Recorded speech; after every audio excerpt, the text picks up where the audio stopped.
We are back, and thank you for joining us. We are talking about Child Support Awareness Month. Really important information, especially for folks out there who are in the process of needing to pay child support, maybe a little bit behind, not knowing quite how to manage that. There's a situation out here that is trying to be managed. That situation is trying to be managed by the folks at this table. And we have for you at this table Commissioner Pete Gerken, who is the honorary chair of the Child Support Awareness Month process. So is Pastor Perryman. He's the honorary co-chair. And we have Daniel Johnson with us this morning as well, who was the coordinator of the Fatherhood Initiative. So how do people find out about this project, this program? Well, one way, unfortunately, they find about it is when they get indicted. Sometimes we get people referred from the courts when they are referred to felony prosecution. Now, here's the big difference. It used to be 60 people a month would be referred to the prosecutor. We go pick them up. You're going to jail, pack your things, see you later. And then when you come out of jail, now you're mad, now you're broke, now you're mad at your ex-wife, now you're mad at the system. Absolutely. And then you run and hide. Right. That don't work. We know that. So here's what we're going to do. You're going to go to the court. Because somebody's going to come and get you. Somebody's going to come and get you. You're going to make a mistake again, and then this is going to be worse. Right. Instead of doing it at that point, if they're into the system at that point, we go time out. We have a dedicated docket.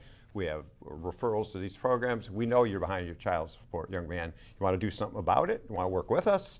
Or do you want to run and hide? So the long-term principle, long-term objective of this program is what?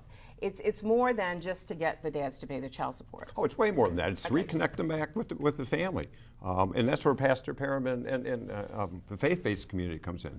They're the experts I can do the political side and the government side, get them together. These guys are the ones on the ground that you provide the mentors. He talked about fathers, young men who've never seen fathers before. We'll show them some of the social norms. You guys are the feet on the ground, folks. Feet on the ground. Right. We operate the Nurturing Fathers program. It's a parenting education support group and mentoring program designed to equip these young fathers aged 18 to 24 with parenting skills and to change their attitudes toward parenting.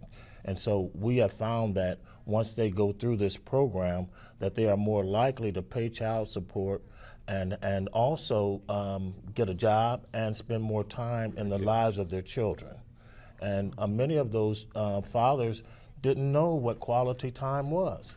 They didn't have fathers, so they themselves were experiencing the mystery father syndrome.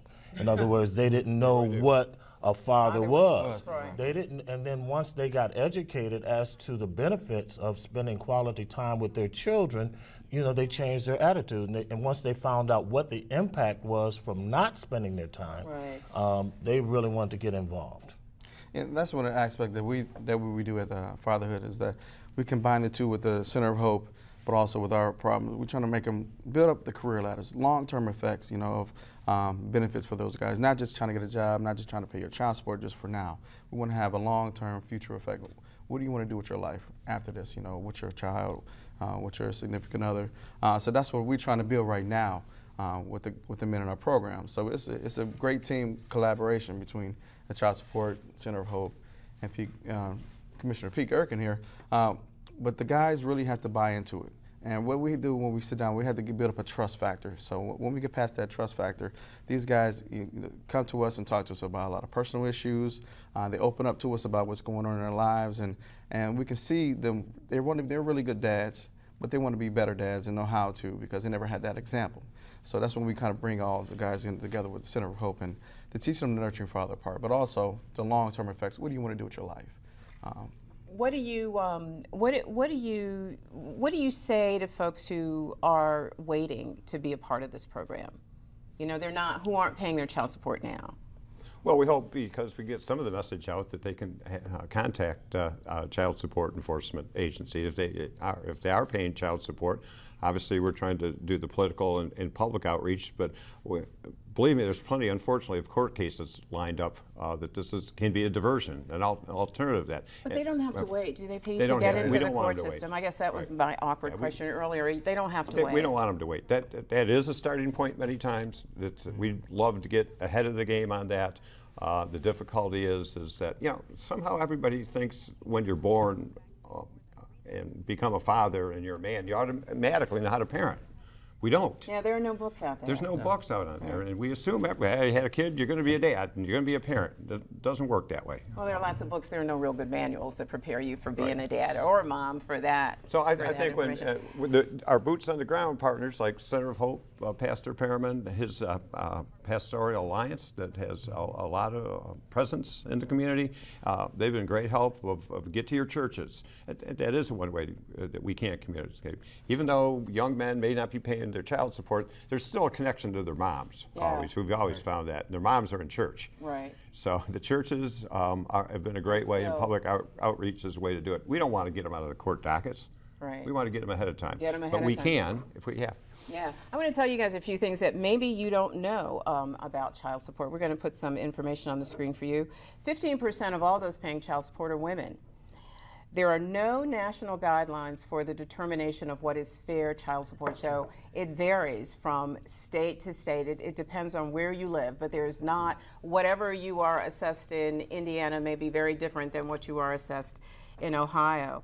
Child support and visitation are separate matters, and we hear them being connected all the time, and that's really not appropriate. You have to pay your child support even if you are having trouble with the visitation, with the implementation of your visitation rights. And as I said earlier, whether you are unemployed or your salary is reduced, you are still obligated to pay your child support. And these guys are here to say to you that there is a way to manage all of the fear around all of that. We've had two recent graduates who have been spectacular speakers for us, an African-American man and a young white man, and they said the same thing about fear.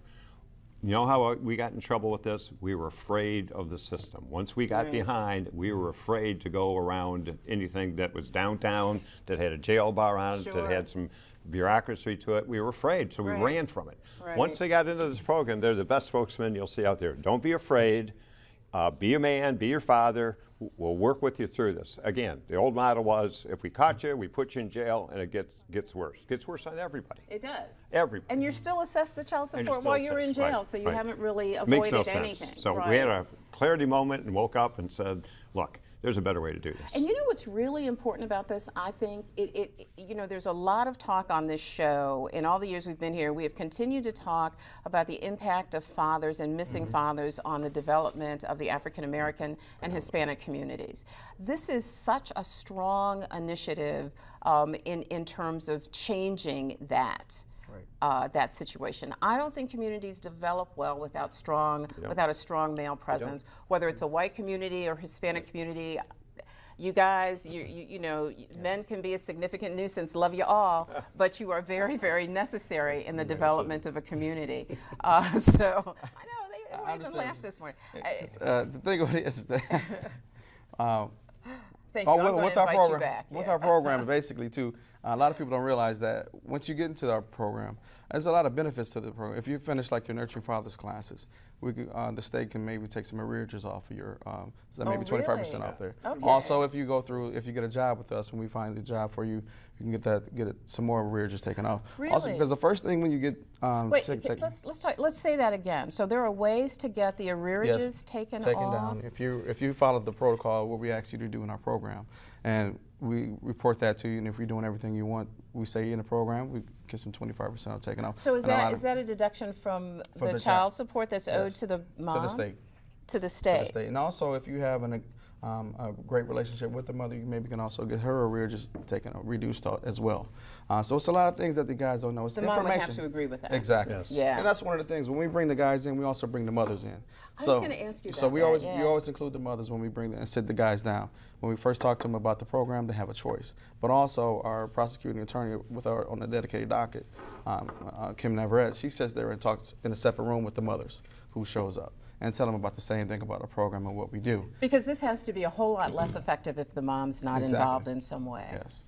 It's true. It has to be a team effort, and also because, like I said, we're looking for the betterment and the well-being of the child, Absolutely. the best interest of the child. Pastor, you had a comment Well, on that? I think that's very, very important, what you had alluded to earlier, the importance of males mentoring males.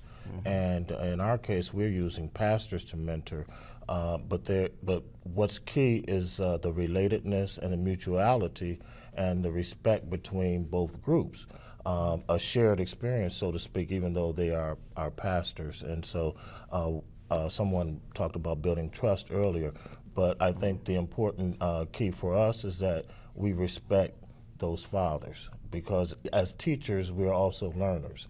And as learners, they're also teachers. So as we mentor them, they're mentoring us, and we get to where we need to be. You know, and the benefits of just reconnecting with your family, with your children, just outweigh everything else. Yeah, that's You've got to hear some terrific stories. There is a reoccurring theme, and once they get over the fear and they get the relationship with the pastors and mentor, and they enter in again a relationship with their kids, the joy that you see of them, you almost can't hold some of them back. Right. They know what to do now when they have 8 hours on a Saturday with their child. Right. They know that it's not turn on the TV or give them some headphones or put them in a chair. Once they experience that real, and they can do that interaction because they don't have the fear over here of this may be it. Right. Yeah, and then we also, with our program, we do fun activities with the fathers and their families as well. So we take them to Mud Hens games, we take them to the park, we try to get them to the zoo, different things in the community that we can involve everybody and show them there's different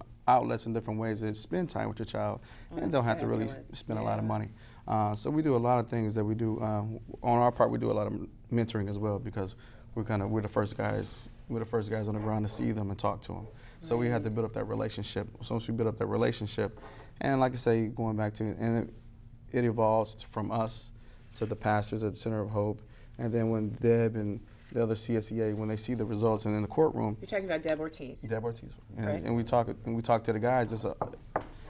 First of all, you have a different outlook on these young men at first, because they just want them to pay child support, and they're looked upon as negative or whatever. But these guys are really just trying to do right. They just don't know how to go about it. And what a terrific way to break this cycle Yes. that you talked about, Pastor, this cycle of non-presence. What a wonderful way to break this cycle. We have about 1 minute left. Anything that you all want to make sure people hear? That this program works, and there's a ton of fathers out there that we'd love to have in and continue to do this. We need mentors and more people in the community engaged. You made a great point. It's sometimes when they have their kids, they don't have money to do the kind of things everything else does. So any support we can get to make the activities for the fathers and their children's real, like the rest of the world partakes in, we can That's what help. it's all about, right? And we also want to remind you that although that we celebrate Child Support Awareness Month in August, it's really like a 12-month issue, right? Yes, All right, about we a got to 12-year go away. issue.